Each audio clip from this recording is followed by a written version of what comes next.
This is everything this book teaches about that migration time period. The book doesn't tell any story. It's a list of facts to memorize. Follow the halyard. I wish it told me of their experience. What did they feel? What was it like?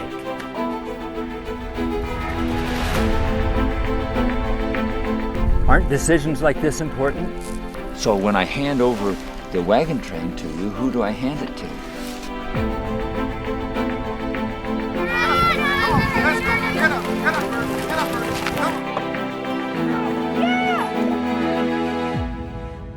It's going to get harder today.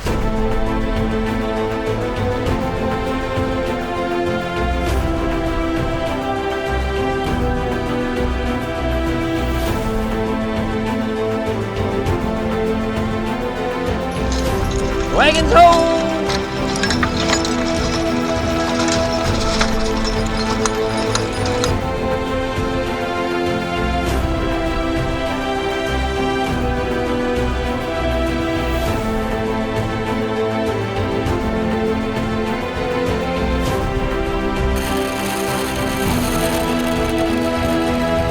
He gave you a baby?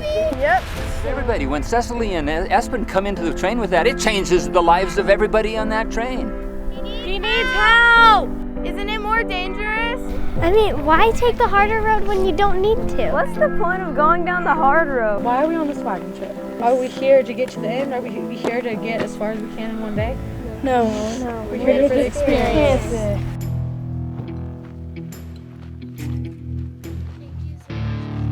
A typical day, though none likely were, began well before sunrise, with a wake-up signal and much work to do. Gather the animals from out of the hundreds of others, then harness and yoke them, cook breakfast, eat, clean dishes, gather up camping gear, and repack the wagon. The train rolled out by 7 into the day's demands, but a traveler didn't neglect to appreciate the remarkable character and beautiful nature of the passing landscape. But if that sun starts to star over the hill, stop me, because my life is in such a hurry that I can't stop and breathe. And Reach to the sun, watch to the moon. look at that, amazing right there. What a view. We have come down this long, long valley, and now we're in this bowl. We have to go somewhere from here. Point the direction we should go. Did anyone bring an air? We've been coming north. If you can envision in your mind a map of the United States, north is straight up. Where is that headed? Oregon. Over here, we have to go west. And what's in our way? Mountains. We gotta go over those mountains. What? With the wagons? Yeah. If we don't go over those mountains, where do we go? We stay here and die. We go to Oregon. Under the mountains, in the moon? Can't go under it. We can't go through. We've got to go over it. We should lighten our load, and we should help the mules by We have to get stuff out of our wagons, like. Yeah. Oh, we're already. We have to have less told us weight. yesterday that we might be We're taking going some stuff uphill. out. Right, now stand here so you can see right there. I like how the sunrise coming off there, and you can see how it's like light on the hilltops and dark on this side. Yeah, and look at the shadow chasing the sun. They're coming together. And that shadow's just going to leap into space and get sucked right up into the sun. And then the sun's going to say, let me shine a light on you. Let me warm you up. You can take off all the We'll take one box of food. Well, I think each of us needs to take a box. One box of food. And then we can get anything extra since we're... Okay, so we need this tent for sure, right? Everyone needs a tent for sure. Yeah, I'm throwing this bag out. Yeah, are we taking... Wait, he needs to look at it. When I start walking, how much rope should we take? Yeah, that's a good part. So we won't like lose things. And at least we have a chance. Our life is not over. Okay, I need my.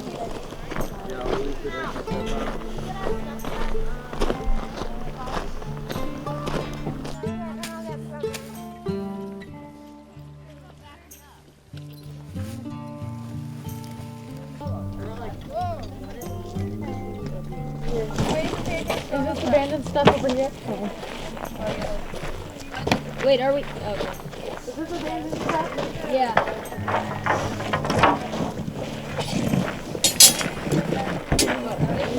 Guys, don't we need these? Or do you already have 2 buckets? We weren't abandoning that. This stuff over here is going to be abandoned. So we need to put in this power here.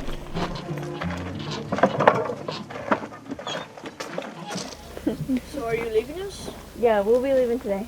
Sadly. Yeah, this More is bread. You should is stay. yeah. Well, this is our area. It has sagebrush. We like sagebrush. This is your chief, huh? Yeah. Chief Fixie. Chief Learner. Yeah, and there's been lots of immigrants who died going to California. Yeah. And they seen the elephant. And that means like it was a hard trip. You have to see it to believe it. Just like going to a circus, seeing an elephant. You can't. It's hard to explain it. I couldn't explain an elephant to somebody. You'd have to see it to believe it. You guys have seen the elephant. You guys will see the elephant, more and more of it as you keep going on. Especially when you go through that over there. Eschenbach. Yeah. Eschenbach. Thank you.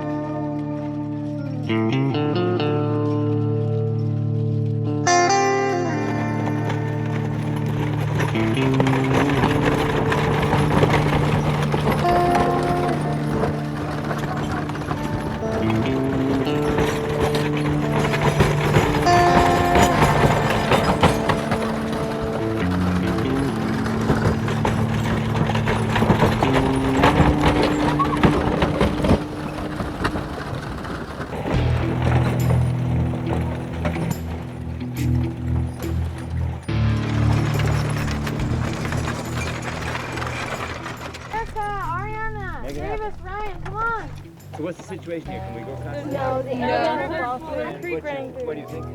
We should get water. So we're at this river crossing, and it's going to slow us down. We need to get 12 miles down the road. I know the plans that I have. I know they're all worked out. I've got my curriculum all set up.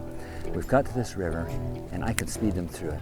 I can tell them everything to do, solve the problem. I'm on the road, so my curriculum is achieved. But by releasing it to the kids, I know I've released a bunch of the day, and I have to throw out some of my curriculum, some of my objectives, my goals.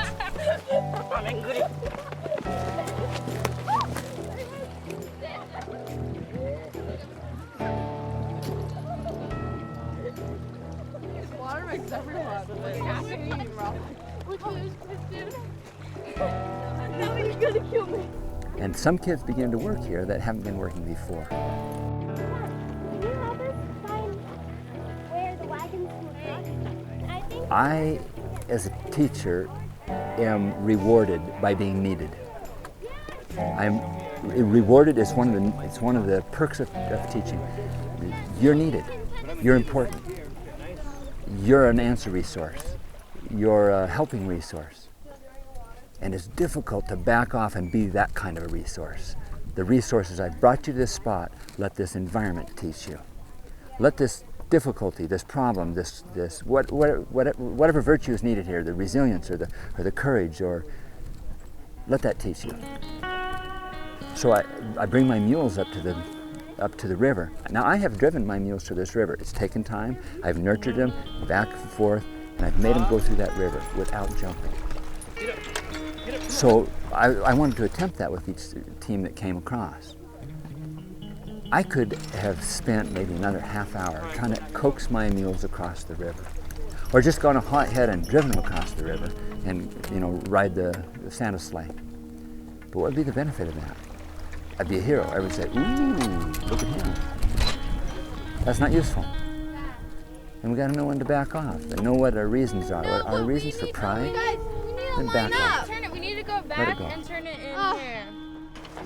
Okay, that's gonna be good here. And I'm seeing kids that are working that have been sitting, and their moment has come, and they're in it. Okay, get the wagon across. Wait, across here. Watch out for the wheels.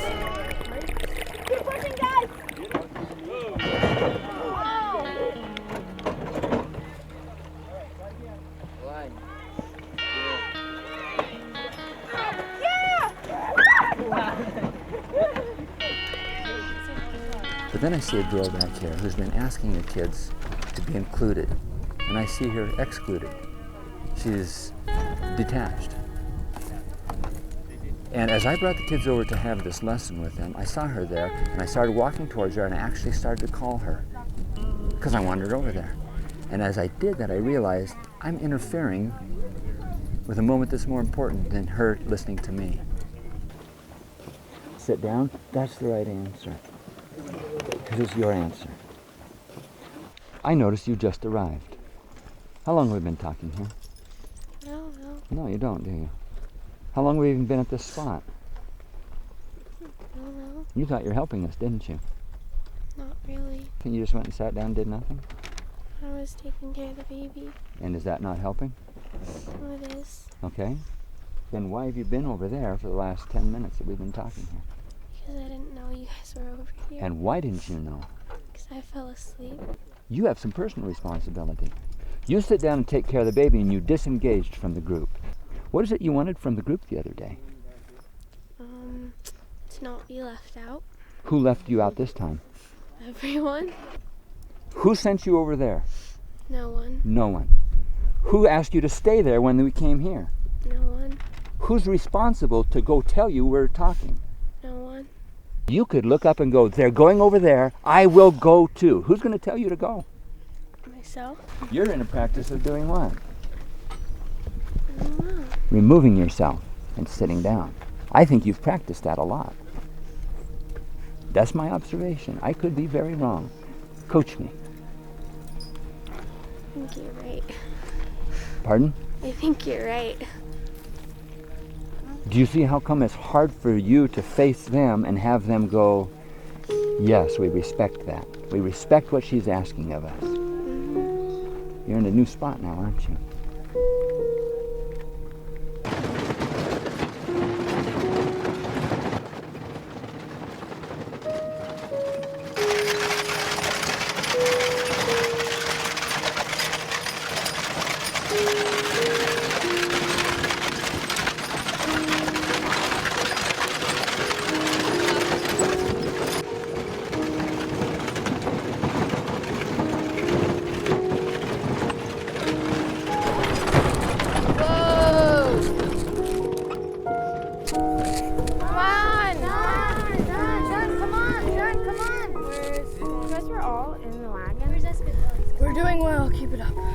This isn't the slope? Yeah, it is, but it's just a very... And do you think that if we use up their energy to haul us here, that they won't miss that energy there?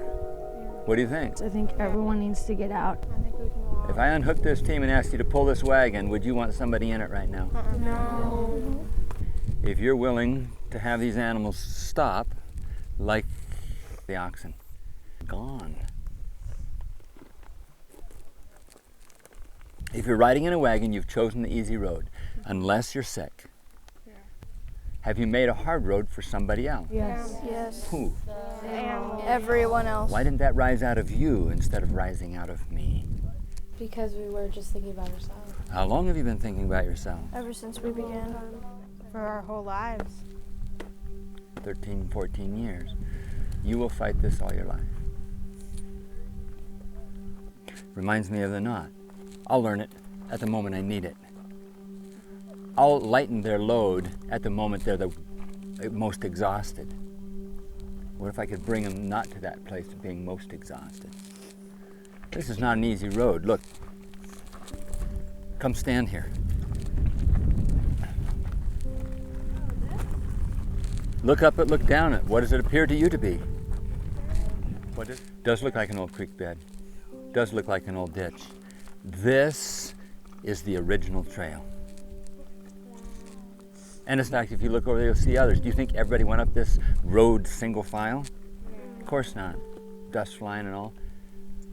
This is where 11,000 people went one year or more. And others before and others after, including all the way down to this being yours. This is the original trail. It has been beat down, it has been pushed down, and look at it as a rocky bed. What does it feel like to stand in the original? Momentous. In other words, to know that this is the trace, this is the known result that's lasted over 160 years of the passing of people. And here it remains, and you're standing in it. There were other human beings who stood here who wanted an easier life too. That's one of the reasons why they're going this direction. They wanted an easier way. And this is a hard way to get to an easy way. Would you do that for yourself? Have you been doing it to yourself? Have you been taking on hard things for your future? This is the trail that has a voice. There were people that walked here. There's shadows of people following us from the past, following us up this trail, whose voices speak to us, whose voices I've read to you, because they put them down on a piece of paper, and we can say what they thought, we can say what they felt, and compare it to what we see and what we felt. All right, see that bush? Pokey. Dead or alive? Dead. Alive. Look at its leaves. Dead. It's a severe and harsh environment, and it has developed the ability to survive that. And that's the same thing that can happen to human beings who live in a severe and harsh environment. And that can happen in homes where people don't care for each other. I mean, they care for each other, but they kind of focus on their own world. Adults tend to do that. Kids tend to do that. Me, put out the hand, make 20 bucks just like that. Can I have some money? Or people where love is breaking down in the home, and it can do this to us. It can make us harsh people. What was your advice? The advice in your guidebook? It gave a warning of this road. This environment brings out the bad passions of man. The worst characteristics. It tests us. It brings it right out in front of our face so we can look at it and say, is this who I want to be as a human being? Is this who I want to be as a human being? Some of you have fallen in these bushes when we were crossing the stream. We came to a hardship in our life and we got beat up and ripped up by bushes like that, who have lived in a severe environment and have come to be in this appearance. That happens to people too. This is in the road. It's in the trail. Trail of struggle, trail of challenge, trail of trouble, trail of joy, trail of reward. Have you had some rewards on this trip? Yeah. Has this all been about struggle? No. Last night was wonderful, wasn't it? Beautiful this morning. But I want you to notice what happens when love disappears or when love is harsh. It's claimed to be love, and love is harsh. Well, why not walk down this trail and walk back into your house? Carry the shadow with you, the shadow of your experience with you into your house, and go, is this what I bring into the house? Do I create this kind of a world? When my parents are interacting with me, and I don't like it because I feel like they're harsh on me. I feel like they're a harsh environment for me. They're giving me hard things, and they aren't kind. You know, other parents are nicer, or whatever it is that they do. Are you going to allow that to make it be that for you? Or maybe you have teachers, and they're harsh, they're critical. You can't rise to their expectations. You never are good enough. That's a harsh world to grow up in, and you can end up looking like this and living like this. And then you present that to the world around you. You've protected yourself with hard, prickly, pointy, bad passions of men. Because you're trying to make it. Consider that you could rise out of this. You don't have to be like this. Look, there's other bushes here that aren't like this. There's some beautiful, where we camped here, those were beautiful bushes, and they're living in the same world, in the same environment, and they're beautiful. But they have no choice because they're bushes. You have a choice because you're humans. What if you walked back into home and you changed the environment by being more loving, by being more cooperative, by being more receptive, by just going ahead and creating that world in your family that maybe takes a few prickles off of the people that live there, or it just at least takes them off of you. And you say, I won't be like this forever. It won't be like this forever. Someday I will cross the ridge, I'll be down in the valley, I'll be where there's better water. Someday And until that day comes, look what this environment can do to me. It can nurture me to take on hard things and still put out a beautiful flower. Because I know there are those of you who've grown up and are growing up with tough lives, harsh lives. Make something beautiful out of that. Not poor me. Make something beautiful out of that. This is just surviving. It isn't taking advantage of life. It's just surviving. Don't get near me, it says. I'll hurt you because I've been hurt myself. What a story to come right out of this trail, the old trail to California, the old trail, the new road to Oregon. It could be a new road to your world, couldn't it? A new road to your life. Well, let's go. Along this road, you will see rocks piled up. Why are those rocks out there? To get the rocks out of the... It was simply the result. Tossing them aside to help their wagons not be as damaged as they would. That's it. And now it's a rock-lined thoroughfare. At some point today, I'm going to ask you, what does that mean to you? There's got to be a lesson in that, right? Throwing the rocks out? But I need you guys to walk ahead of all the wagons now and start throwing rocks out for us. Some rocks you can't do. Some rocks are in there too hard. But the ones that you can, I want you to throw them out. So go ahead and start walking. Don't get so far ahead that we can't signal you if we need to.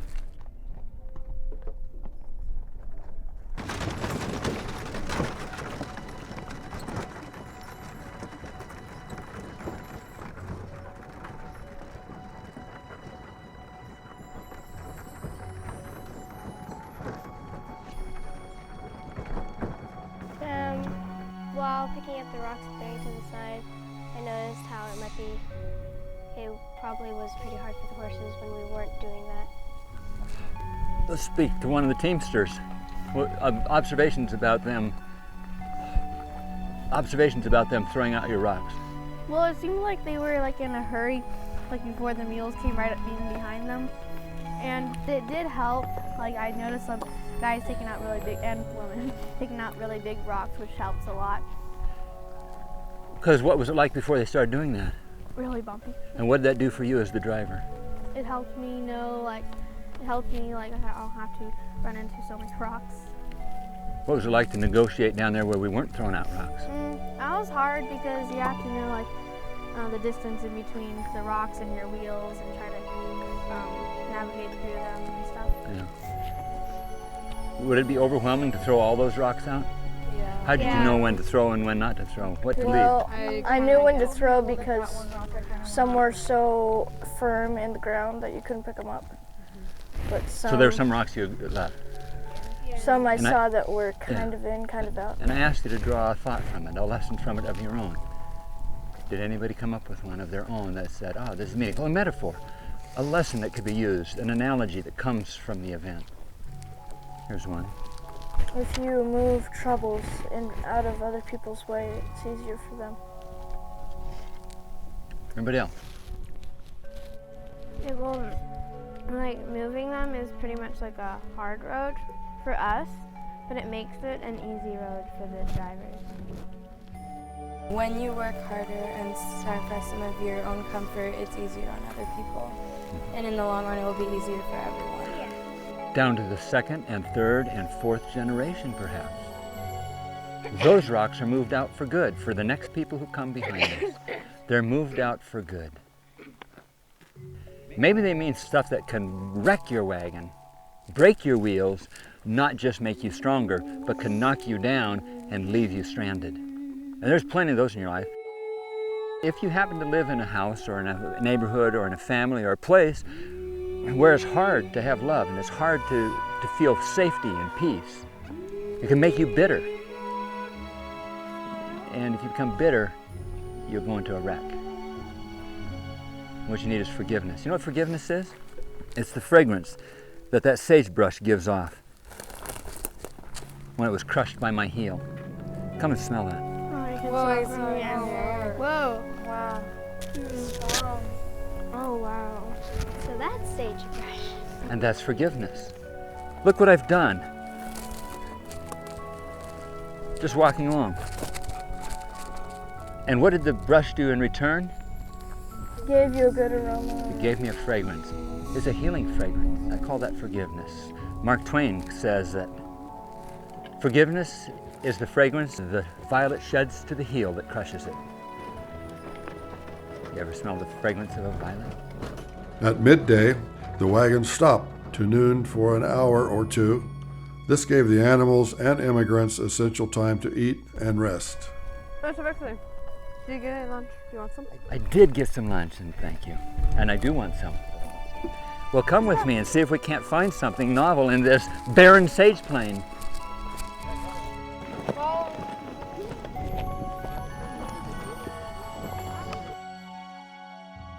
No, it looks like the Grand Canyon. I love the layers. Yeah. Wow, this is cool. Americans Pass. Is there writing on this? You want some? Oh.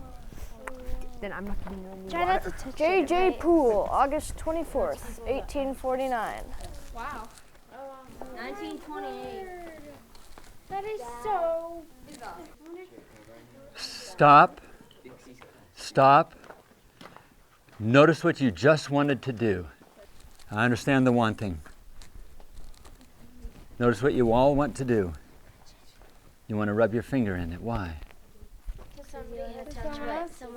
Somebody else touched it. But what is it scratched into?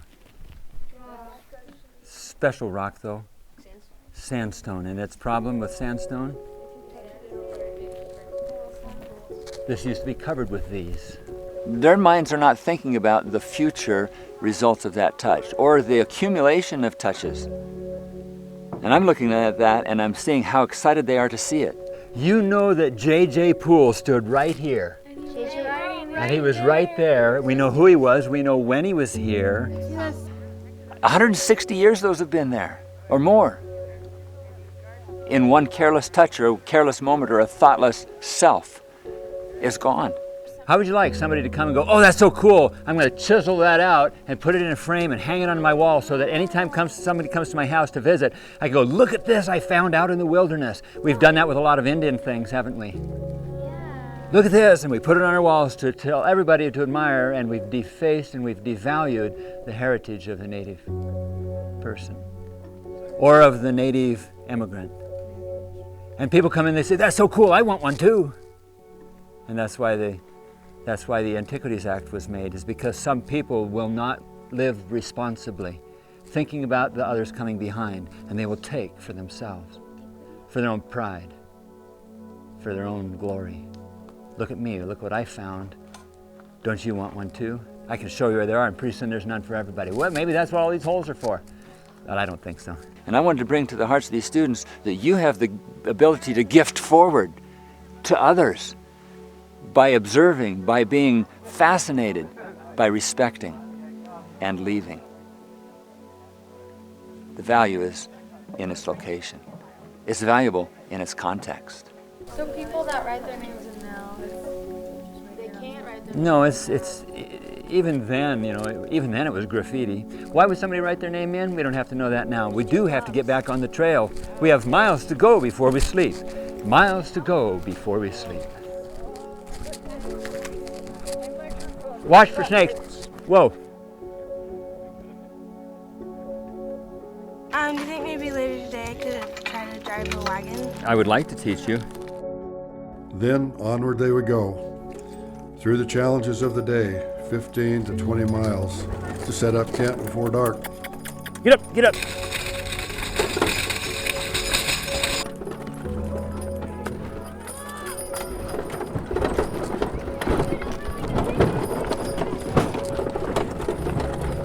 Get up.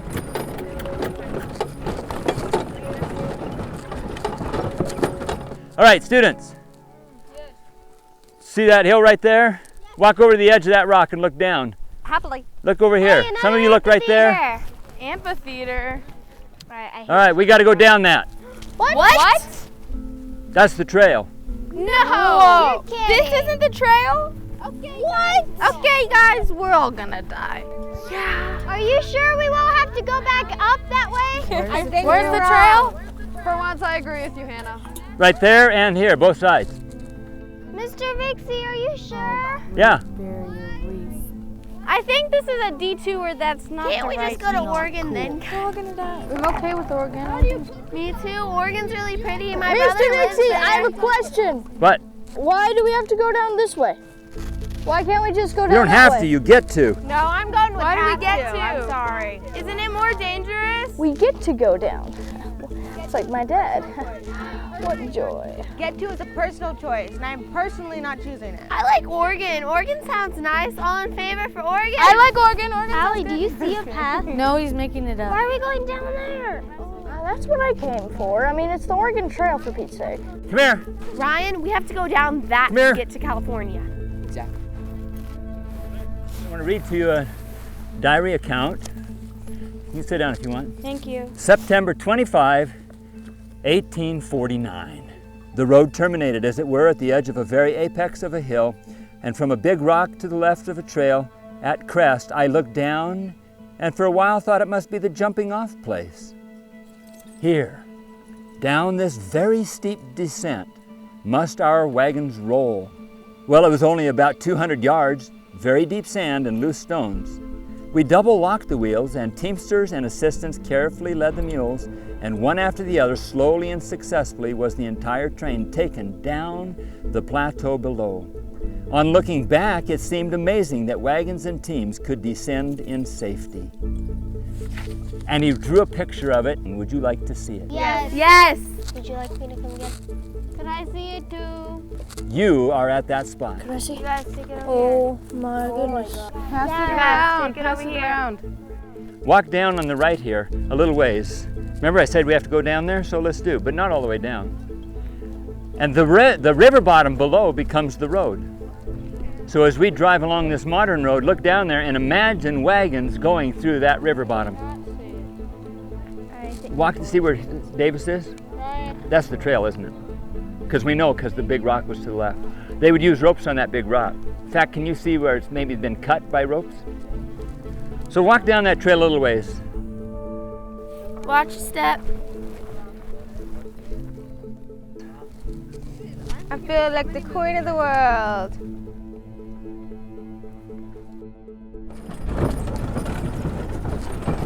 Pull it, pull back! Pull back! Pull back! Oh, you guys!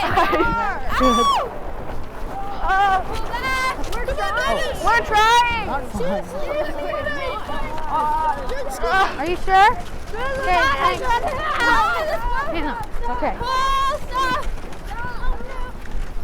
I don't think you can. Oh, you guys. Oh no, Allie! The back of my truck. We're trying. Pull. No need to say pull, guys. Nobody's pushing.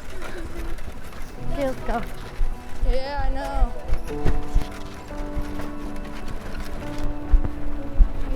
Ryan, you are a lazy boy. Lazy boy number 2. Allie, stand up here. Someone.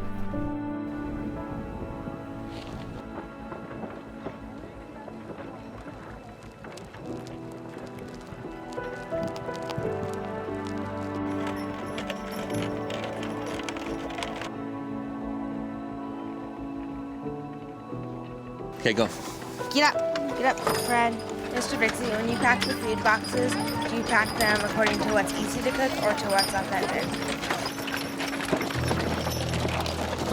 What do you think authentic would be? Bacon, bean, biscuit. It said in the guidebook to know how to make good bread. You've been on a wagon trip. How easy is it to cook out here? Too much work. Watch.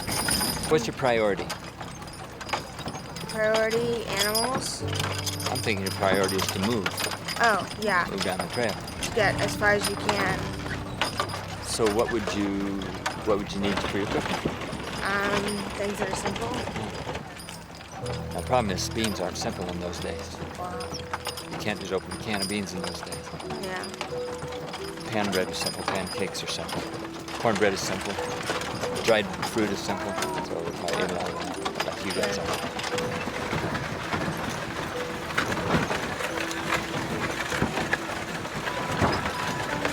Think about the list of food that was packed. What was it mostly?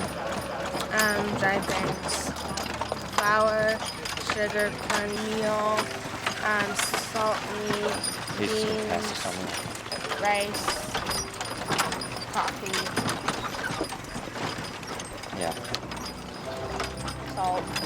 Cooking takes a long time. You guys, is there any trail up there?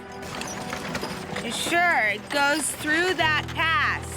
Wow, look at that. That is cool. Yeah.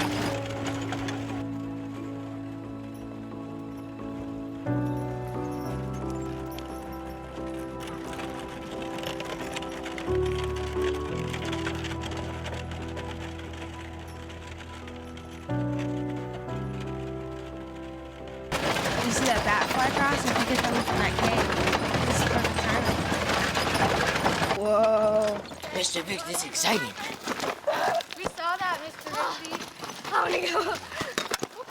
It's actually a cave. I mean, it looked like a cave, but I don't know how far. Yeah.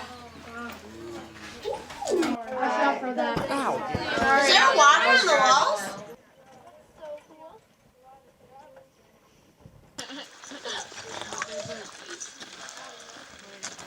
Okay, we're going.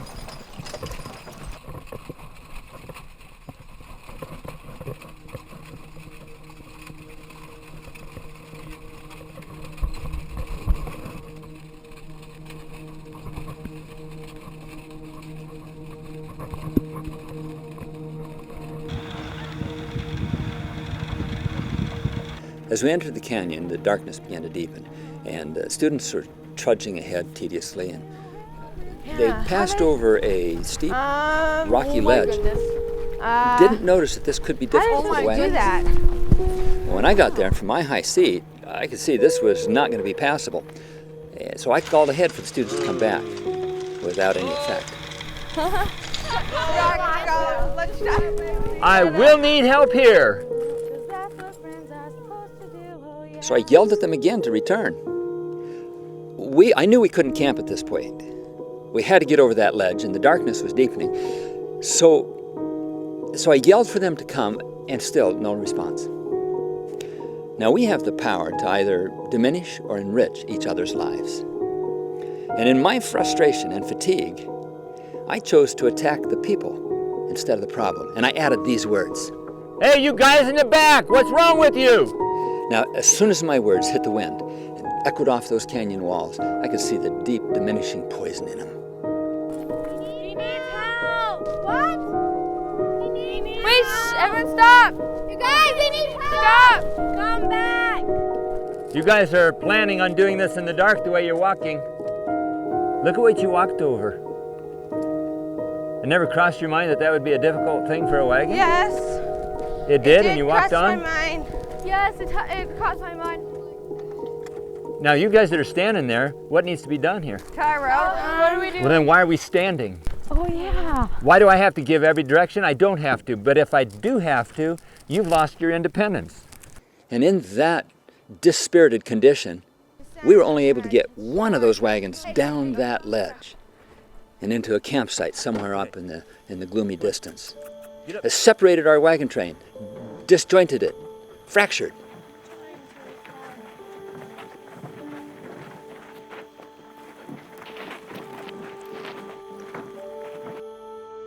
You know, with all of the things that are on my mind and all the concerns of the success of my part, the leadership of the train, had I been willing to step down from that high place and accept some humility, to display some humility, not only would that have shown positive leadership,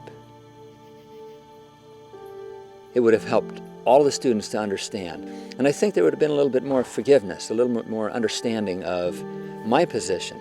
But I kept all that secret and laid the blame on them. You've been working a long day. You're getting tired. And look what happened when we came to this spot. Tell me. No one came back and helped. We just walked through it and kept going. Went ahead.